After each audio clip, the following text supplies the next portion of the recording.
I want to talk about the fight of my life. I need y'all to pray with me this morning. The fight of my life. Allow me for a moment to reiterate a truth that was revealed in previous messages. And that is the fact that your life is a spiritual battleground. It matters not how long you've been a believer. The fact is, whether you are a righteous rookie or a seasoned saint, your soul and my soul are susceptible to spiritual attacks. It is a fact, as we've reviewed for the last 12 messages, you have an enemy. And his objective is to steal, kill, and destroy. Do I have a Bible reader here? He wants to steal those affections that would normally belong to God, and in killing that connection, he can destroy the hope of your possibilities. I don't know if you know this or not, but if Satan had his way, you wouldn't have no future. All the things you shout about and rejoice over, if he had his way, you would have no hope, no peace, no contentment, and no satisfaction. Understand ultimately that if Satan could ever get his hands on you, he would take away your very soul's salvation. All your plans canceled. All of your wishes wiped out. All of your destiny destroyed. If Satan has his way. All your love lost. Your aspirations annihilated. Your expectations eradicated. Your optimism obliterated. Your desires decapitated. Somebody here should know that if the devil had his way, wish I had some help here. If he had his way in your life, if he was able to get his hands on you and keep his hands on you, you would have no song to sing and no reason to shout. Why? Because the moment you come over on the Lord's side, you, my friend, are in for the fight of your life. I wish I had a witness here. The moment you switch jerseys, the moment you declare your allegiance to God, the moment you come over on his side, you are in for the fight of your life. Jesus said, in this world, you shall have tribulations. You've heard me say it over and over again. When Jesus said that, he was talking to a group of disciples. I preach this all the time. I can't spend too much time on it today. But the hardest thing for us to rationalize is the fact that your discipleship does not free you from the devil.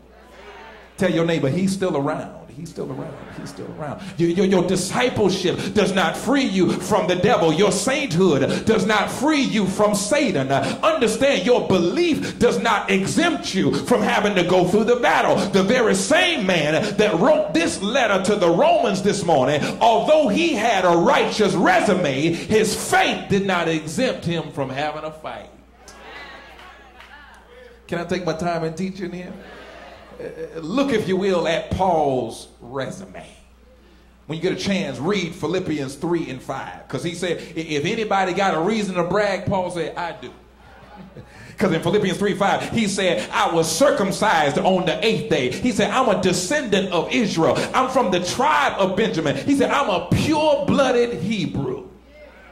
When it comes to living up to standards, he said, I was a Pharisee. When it come to being religious, I was a persecutor of the church. That's how hard I went for my religion. I killed Christians on their way to church because I was a religious relic. And when it comes to winning God's approval for keeping the Jewish laws, he said, I was perfect.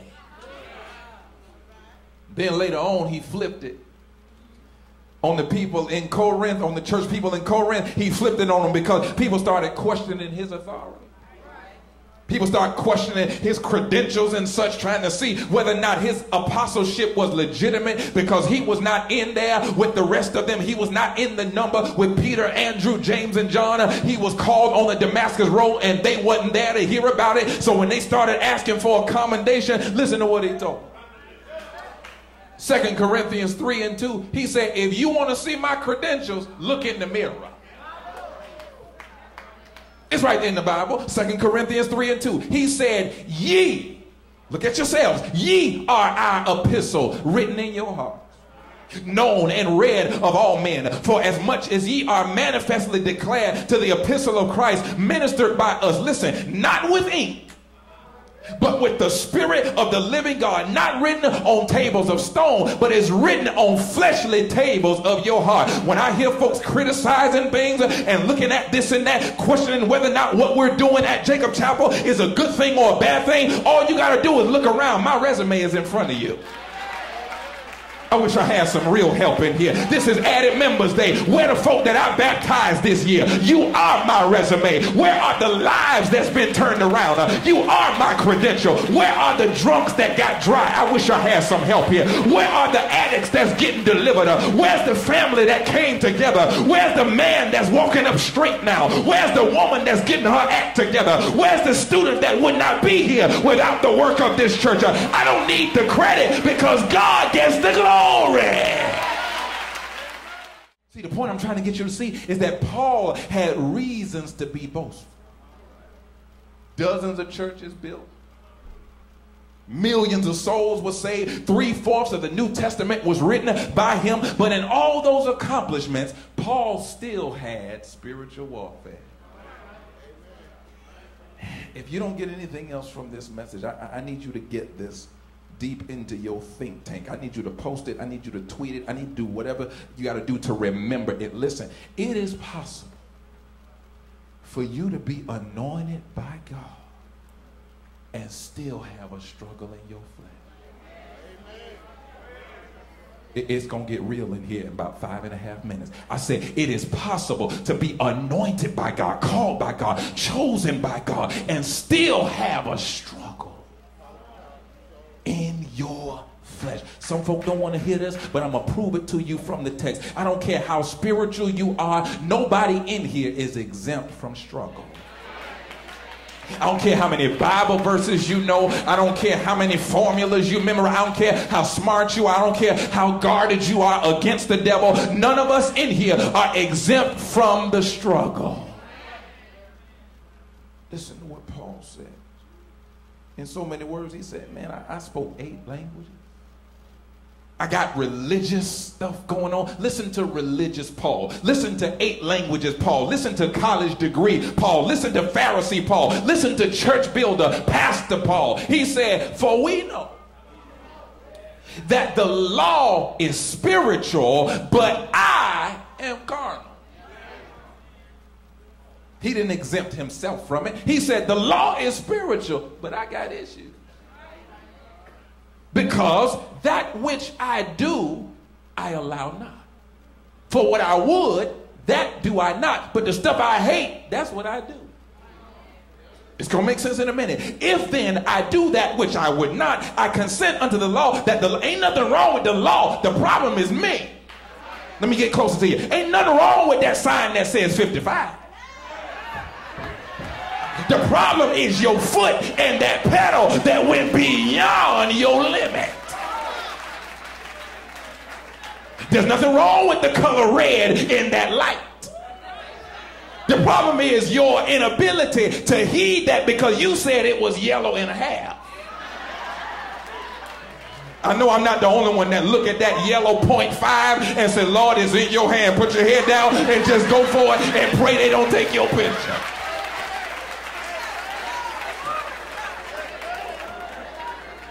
Try that on the parkway, they're going to mail you a ticket.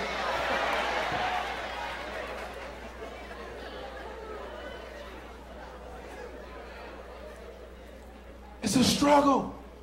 Because he says, I know that in me, that is, in my flesh, I'm the church builder now, but in my flesh, he says, there dwelleth no good. Tell your neighbor, you ain't about nothing.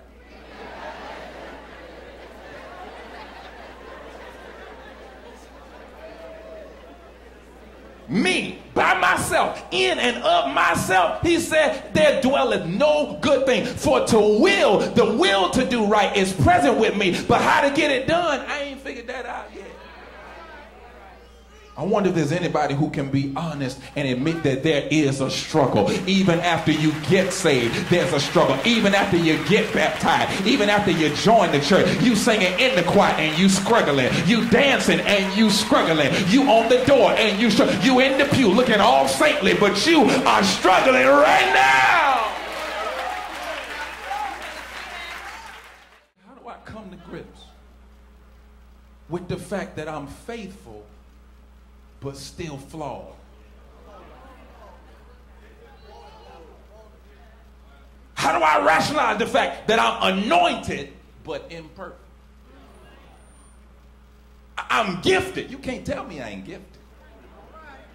But at the same time, I'm gifted and guilty. How do you rationalize being a minister but you're messy? You a saint, but you a sinner. You holy, but you full of hell.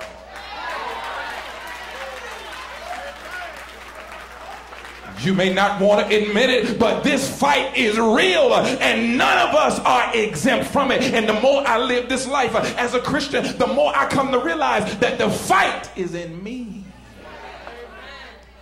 I'm going to say some stuff in this message that's going to make you look at all of us a little bit differently. But understand that the fight is not always with the enemy. You've heard this before. The fight is with the inner me. My father, who pastored the same church for 30 years. Recently we went up there in July to help him celebrate his 30th anniversary. And like many of you, normally, we print up, pretty programs, and very rarely do y'all ever read them. And the hurt even worse, all the money we spend on them, y'all throw them in the garbage or leave them in the pew on your way out the door. But I ran across his program last night, and I want you to listen to a portion of what he wrote in his reflection, the little letter that he left to the church. He's still there, but he wrote a letter for the occasion. He said, and I quote, 30 years ago, the Lord led you to me and me to you. And here we are 30 years later, pastor and people still working together in a privileged partnership with Christ to further the work of the kingdom. He says, the question that has been running through my mind for the past few months is, what did it take to get to this point in ministry? Because pastoring is a strange and unique work.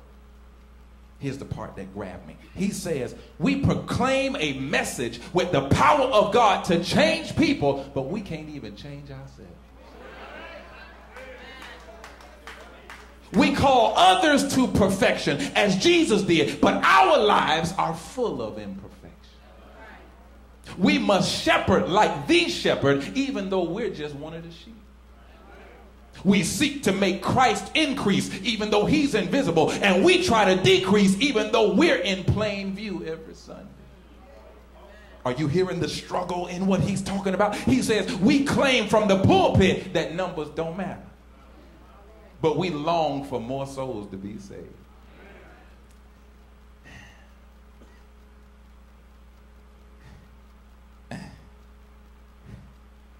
We long for more souls to be saved. And I'll just throw in there, we feel like a failure when nobody joins the church. He says we labor to grow the church, even though we realize that each soul increases our accountability to God. Listen to him. We try to express the infinite and the eternal in 45 minutes or less.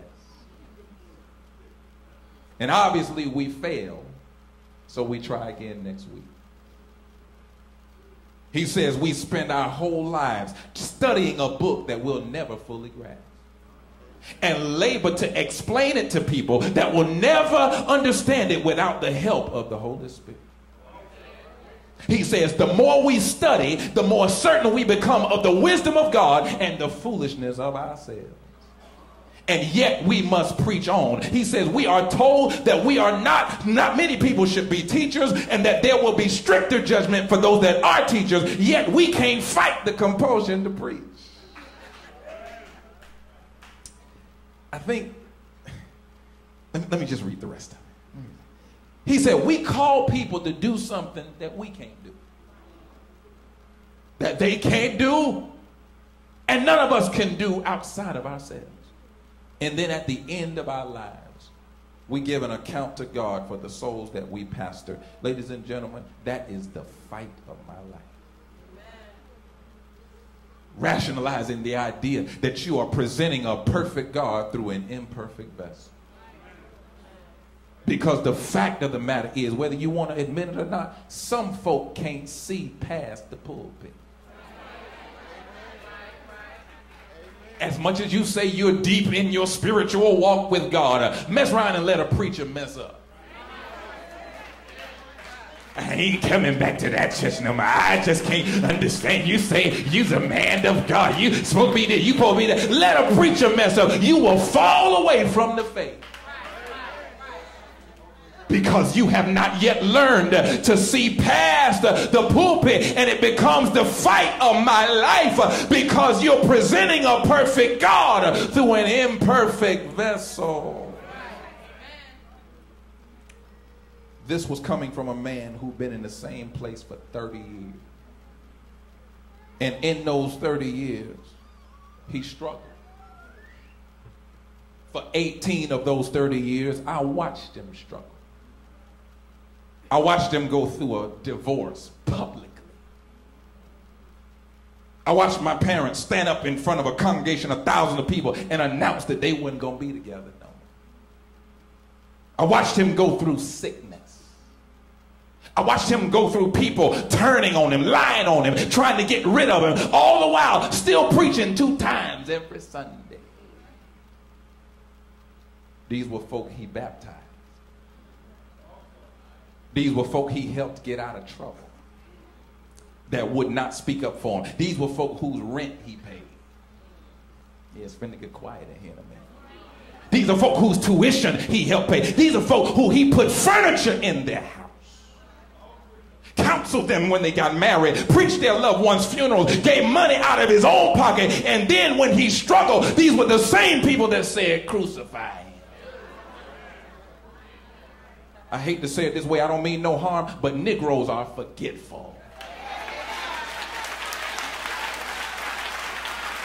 And I mean it just the way I said it. Some of y'all are forgetful. You forget that you have a very present helper through Jesus Christ. And the pew has a very short memory when it comes to who helped them. The battles that we've had to face in our life, most of the folk that were there for you when you had something ain't gonna be there for you when you lose everything. Most of the people that will say they love you will not be there when it really counts. Where were you when I was fighting? I don't care who you are. There's a war going on inside you. And sometimes your life will be a Christian contradiction. Hear me when I say, have you ever felt like you failed God?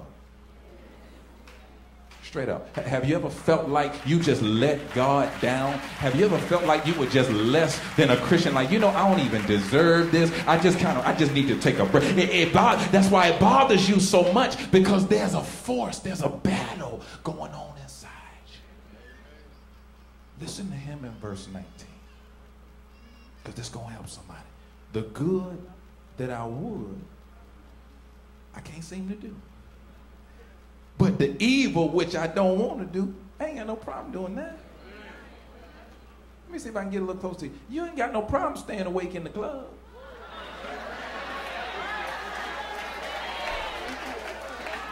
But in church,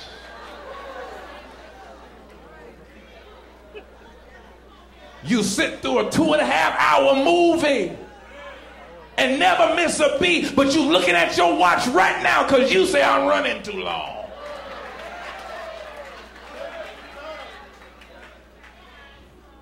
Have you ever felt like you failed God? He said, I delight in the law of God. He said, I know exactly what the Bible says, but I got another law in my members. You know what your members are, right? He said, I know what's in my heart, but I got another law going on with my body. Warring against the law in my mind, bringing me into captivity, got my members all tied up. He says, oh, wretched man that I am, who shall deliver me from the body of this death? Here's the law: when I would do good, evil is ever present with. When I would do the right thing, seems like evil is just easier. Have I got an honest church in here? It's hard to bridle your tongue when you cuss so well. It's hard to hold back when you usually fire off. It's hard to turn the other cheek when you used to smacking back. It's hard to love folk when it's easy to just go off. When I would do good, evil is ever. Listen, evil don't go nowhere just because you got saved.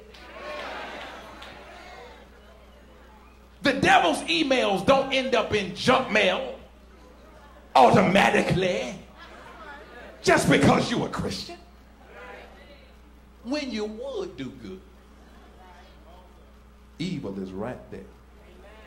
And at the end of the day, he said, oh, wretched man that I am. I wish folk would be more honest about themselves. Because at the end of the day, and I don't mean you no harm, you just a dressed up wretch. Your suit may be a little bit more expensive than mine, but you's a wretch just like I am. Your dress may have come out of catalog, theirs may have come out the clothing closet, but you just an expensively dressed up wretch, don't you know?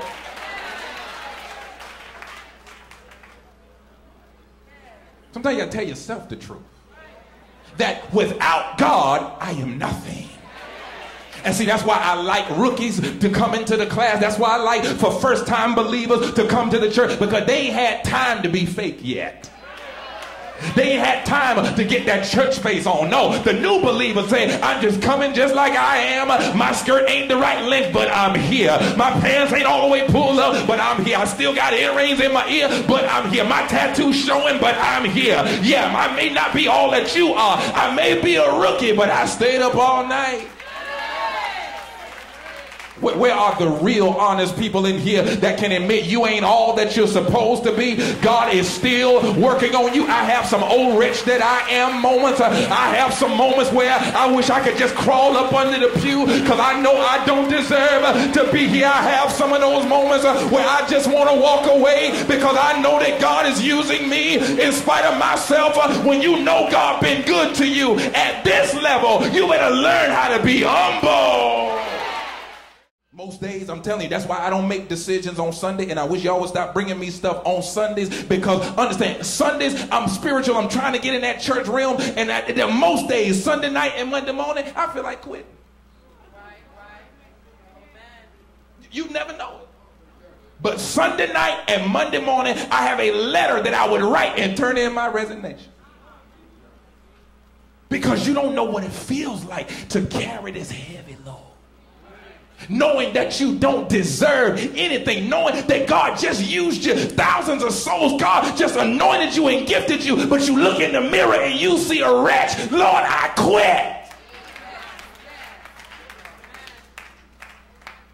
Maybe you think God is using you because you good. You haven't learned yet. See, maybe you think God don't need to use nobody but you. Maybe you think you got where you are because you were good and other folk fell because they were bad. No, God held all of us up. And I learned on Thursday that I'm just a sinner undercover. No, I'm not undercover because you don't know the stuff. I'm undercover because God knows it, but he's still covering me anyway. I wish I had about 75 undercover sinners in here that say I was wrong, but God covered me. I'm a mess, but he covered me. I've been wrong, but he covered me. I lied, but he covered me. I'm crooked, but he covered me. I'm here and I'm covered.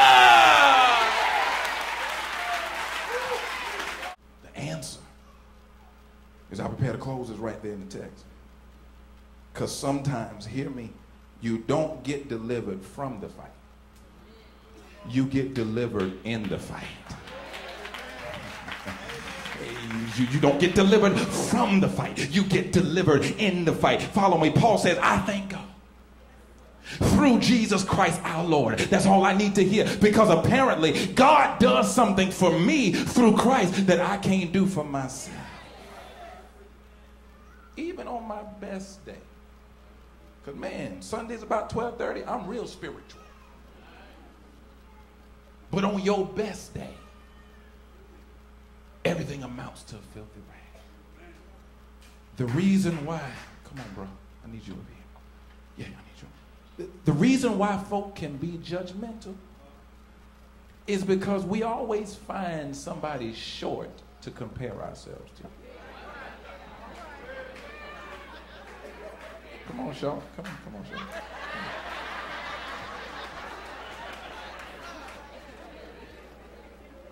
See?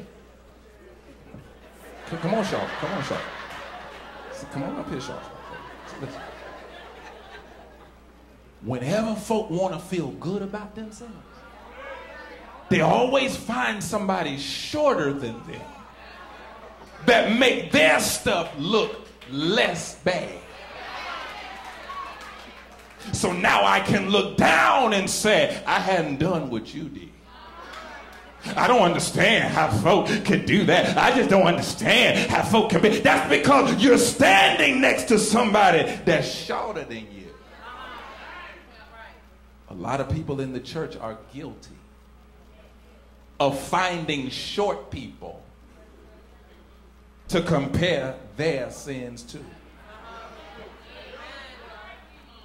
Okay, so she had a baby out of wedlock. But you slept around just as much as she did. You just ain't got pregnant yet. Now you go ahead and run a lap around the church on that one. Speak in tongues on that one. You've been just as fast. You've been just as loose. You just down low with yours. You just a little more discreet. You went 10 miles outside of town to do yours. But please understand, somebody in this town know your name.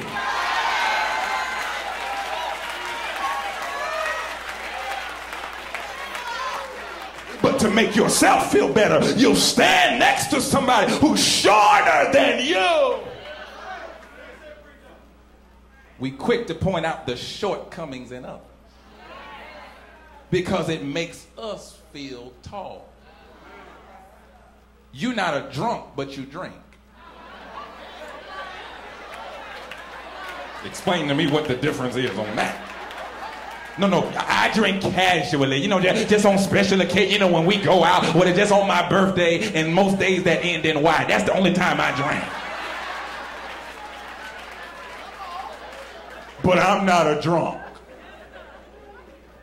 Because you're standing next to somebody that's shorter than you. So it's easy to look down. What you better learn is, people are not your measuring stick. Because you can always find somebody that you're taller than. But when they go away, and you got to go home at night, and when you got to look yourself in the mirror, now there's somebody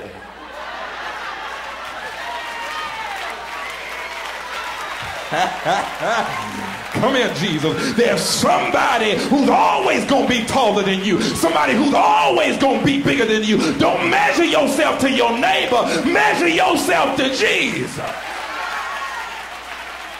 When I stand next to Jesus, I realize how short I am. When I stand next to Jesus, I realize how flawed I am. Now I can't judge my neighbor because Jesus is looking at me. I can't gossip about my church member because Jesus is looking at me. How dare you put your sanctimonious nose down at somebody? Jesus said, hold on a minute, put yourself next to me.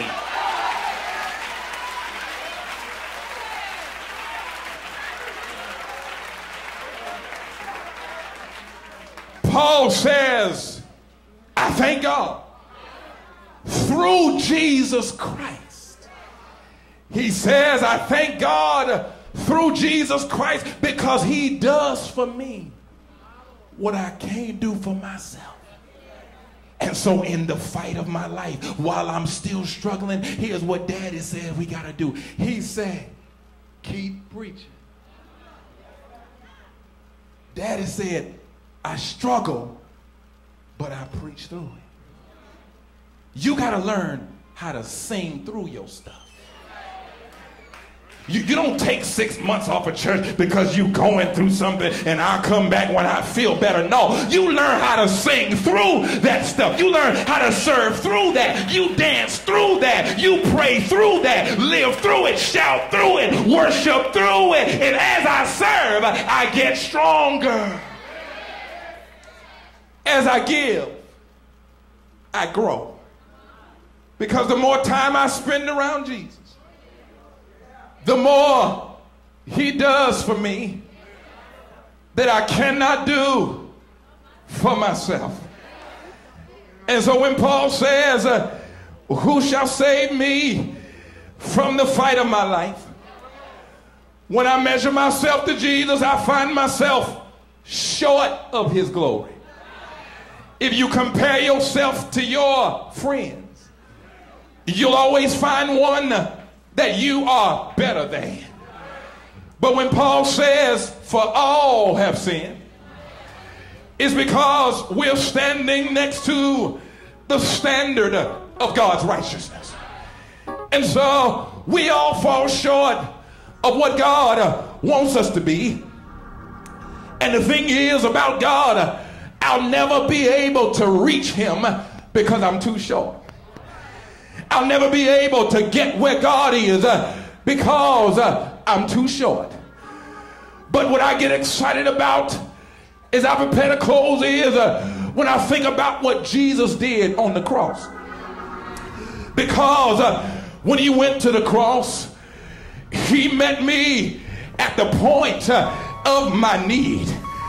In other words, when Jesus went up one Friday, that was God's way of reaching down.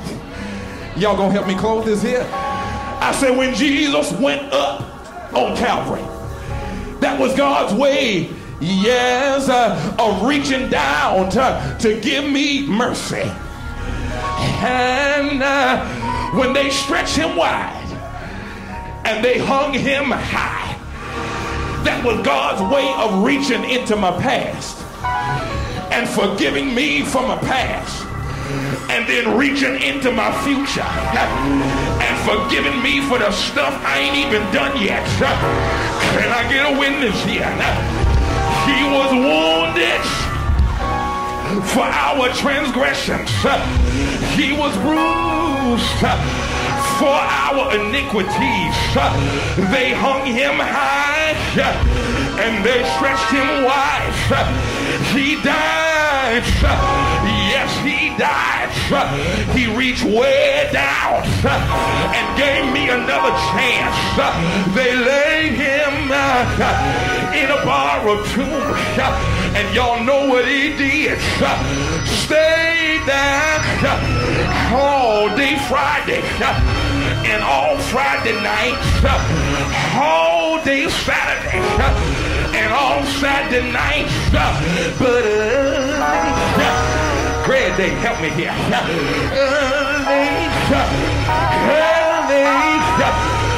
Sunday morning, my God got up, said all power's in my hands, and I got good news for you this morning. You serve a God that's big enough to when you go in the wrong direction, I got a God that'll pick me up, turn me around, place my feet on solid ground.